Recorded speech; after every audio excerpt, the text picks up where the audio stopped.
Côte d'Ivoire jamana kono jamana ɲɛma kɔrɔ Laurent Gbagbo jɛɲɔgɔn 2 minɛna ani minnu bɛ fanga ɲinitɔn kelen kɔnɔ k'u wele bɔgɔ jeninen kan ka tila k'u ɲangi wakiri dagoyɛriw la. Damana Adias n'a dugulen tɔgɔ ye Pikas ani Koua Justin a 2 bɛɛ ye sɛgɛsi dondo ye jamana ɲɛma kɔrɔ Laurent Gbagbo ka fanga ɲinitɔn kɔnɔ. Côte d'Ivoire jamana kirima ɲɛmaw ye jalatigɛli kɛ k'u kɔndane ka bɛn araba de ma. Côte d'Ivoire jamana duguba la Abidjan 110 kaso o ɲangili bere de dara u kun. U nɔ minɛna kiri fɛ ka sababu kɛ k'u nɔyera jamana basigi tiɲɛni na ani jamana kɔnɔdenw la murutili k'u fataniya ka kɛ karogɛlɛya ni dansago wale kan min kɛra sababu ye ka kalata ɲɛmankan wuli san 2020 san. Côte d'Ivoire jamana ɲɛma kɔrɔ Laurent Gbagbo ka fanga ɲinitɔn PPACI secrétaire général a ye u ka kiirili kɔn ko barisabu ka da kan ko nin ye jamana fanga ɲinitɔn RHDP de ka ko kolokololen ye walasa ka jamana ɲɛma kɔrɔ Laurent Gbagbo ka fanga ɲinitɔn fari faga. Damana Adia ale ye ɲɛma dankan ye PPACI conseil stratégique et politique kunna 110 kaso o de dara kun ka tila k'a ka hakɛw bɛɛ lajɛlen tigɛ a la. Côte d'Ivoire jamana procureur de la République ka fɔ la k'a ka faamuya k'a jɛya bɛɛ lajɛlen ye hali n'o y'a sɔrɔ jamana ɲɛmasigi kalataw dɔgɔdalen don ɲina Côte d'Ivoire jamana kɔnɔ san 2025 an n'o cɛ tɛ tɛmɛ kalo damadama kan tuguni nka bɛra ta ko maa 2 ninnu ka kiiri ani kalata ko baara ti fankelen fɛ politiki ko mankan tɛ nka ko kiiri damakɛɲɛli ko don Côte d'Ivoire jamana kɔnɔ fanga ɲinitɔn PPACI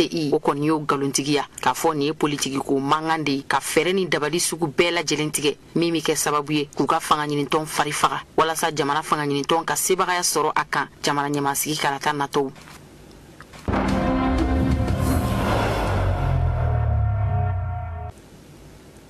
Senegali jamana kɔnɔ makɔnɔni jayana nga kunba kunbɔ kalo caman dalen kɔfɛ ɲɔgɔn kan k'o kɛ sɛgɛsɛgɛli la ni ka Senegali jamana waganden musaka wari dan min ladonna min labɔra ani juru talen da min bɛ Senegali jamana kan na ka se ka olu bɛɛ fɛsɛfɛsɛ k'a ta san 2019 na ka taa se san 2024 marisi kalo tile 31 ma o fɛsɛfɛsɛli u ko a ma rapport d'audit o de jaabiw bɔra k'a ben jaabi in na a gafe kɔnɔ a yirala k'a fɔ fiɲɛ caman de yera kɛrɛnkɛrɛnnenya la min bɛ tali kɛ Senegali jamana ka juruko kan a kun fɔra ko juru hakɛya min bɛ Senegali jamana na a ka ca ni o ye fo k'a tɔto min kun jirala k'o da Senegali ka denw tulo kan san 2023 san o de ye k'a fɔ juru hakɛya min bɛ Senegali jamana na kɛmɛ saradala sara 74 don nka bɛra ta sɛgɛsɛgɛli in jaabi kɔ y'a jira k'a fɔ kɛmɛ saradala sara 99 don fiɲɛ caman bɛ musaka ko la Senegali jamana waganden kɔnɔ hali ani FMI ni ɲɔgɔn cɛ barisabu ka da kan min bɔra ka jira o wari bomba fana na o ni tiɲɛ cɛ ka jan ɲɔgɔn na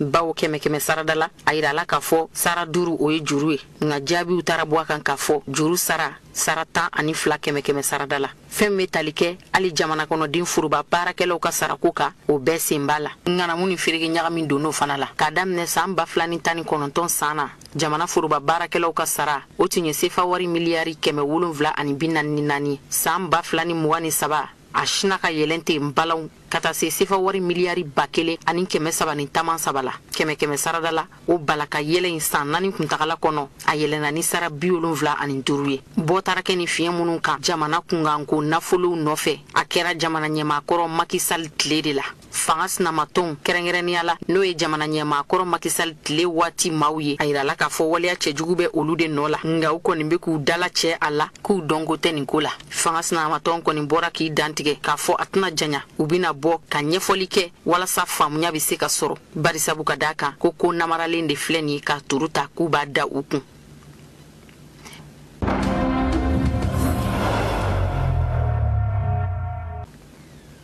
Farafina kilebi fɛ jamanaw ka tɔn Union africaine a ka lajɛrɛba ni o ye some ye o sigiko 18 baaraw bɛna na dabɔ dɔgɔkun furancɛ in na Ethiopie jamana duguba la farafina jamana ɲɛmɔgɔ caman de kan ka ɲɔgɔn kunbɛn kɛnɛba in kan baara boloda cogo la sigikɛn bɛ ka laɲini gɛlɛnw kɔnɔ da bɛna se Congo RDC mankan ma farafina tɔnba Union africaine yɛrɛ ka commission a ɲɛmayaso kurasigi bi kɛ jɔnya tile waatiw la tiɲɛni minnu kɛra adamadenya kun farafinden minnu jɔnyara ɲɛfɔli bɛna kɛ ɲɔgɔn ye o ladilanni cogo fana kun kan Congo RDC jamana kono bi ni basigi tienen do kosebe ka sababu ke M23 mamurutilin jekulu ka wuli ka jow ye olu kokoro donin do Rwanda jamana fe o de kembe ka Congo RDC sigi a sensambara kono bi karo geleyaw ni dansagu waleyaw ka siranye ni kamana gandon jamana kono dewna caman bi ka fa siranye fe caman bi ki yere nyini o sente joginin tawla goma mara milelen kofe mamurutilin jekulu numbiku sensen ka do Sud Kivu ale no ya soro sorasiya ba sekola wa Afrique du Sud ani Burundi jamana ka deme be Congo RDC sorasiya yi nga berata M23 mamurutilin jekulu min koro donindo Rwanda jamana fe ubala ka se soro Congo RDC sorasiya kan kada u basigi tiende kan Congo RDC jamana kono farafina tomba Union Africaine ya jate mine ka fo sigi kerengerenen kan ka ke Congo RDC ka lahalaya kan baw wati ka gele farafina tomba Union Africaine ka some lajere bisimila ko bisaba ani shegina senfe nyamaya so sigi bina kurakuraya ka commission ma nyama fale commission président ya nofe ma saba de candidat Djibouti jamana ministri minga chaw binyeshi Djibouti jamana ani jamana wore chaw kunyaw nyene boli kama Mahmoud Ali Yusuf Kenya jamana fangasna matonka Raila Ondinga ani Madagascar jamana ministri min fana ka chaw binyeshi Madagascar jamana ani jamana wore chaw kunyaw nyene boli ma